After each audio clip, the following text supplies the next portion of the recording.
മാതാപിതാക്കൾ പൊന്നുമക്കൾക്ക് വേണ്ടി ചെയ്യുന്ന പ്രാർത്ഥന അല്ലാഹു സ്വീകരിക്കുമെന്നാണ്. മാതാപിതാക്കൾ പൊന്നുമക്കൾക്ക് വേണ്ടി ചെയ്യുന്ന പ്രാർത്ഥന അല്ലാഹു തള്ളിക്കളയില്ലെന്നാണ്.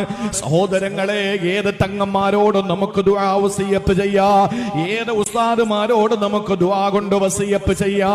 അതൊക്കെ നല്ലതാണ്. സാലിഹീങ്ങളുടെ പ്രാർത്ഥനയിൽ നമുക്ക് ഇടം കിട്ടുക എന്ന് പറയുന്ന പുണ്യകരം തന്നെയാണ്. പക്ഷേ ഒരു പൊന്നുമോൻ അസുഖം വരുമ്പോൾ അവന്റെ വാപ്പ ചെയ്യുന്ന പ്രാർത്ഥനയേക്കാൾ, അവന്റെ ഉമ്മ ചെയ്യുന്ന പ്രാർത്ഥനയേക്കാൾ, ഏതെങ്കിലും ഒരു പൊന്നുമക്കന് എന്തെങ്കിലും അസുഖം വരുമ്പോഴോ പ്രയാസം വരുമ്പോഴോ അവന്റെ പ്രയാസവും വിഷമവും സങ്കടവും മാറ്റിക്കൊടുക്കാൻ അള്ളാന്റെ മുന്നിൽ കരങ്ങൾ ഉയർത്തിയിട്ട് മാതാപിതാക്കളെ ദുആ ചെയ്യുന്നത് പോലെ ലോകത്താരുടെ ദുആയും അല്ലാഹു സ്വീകരിക്കില്ല. കാരണം കാരുണ്യത്തിന്റെ പ്രവാചകൻ അവിടെ പറഞ്ഞതാണ്, ദുആ ദഅവത്തുൽ വാലിദി അലാ വലദിഹി.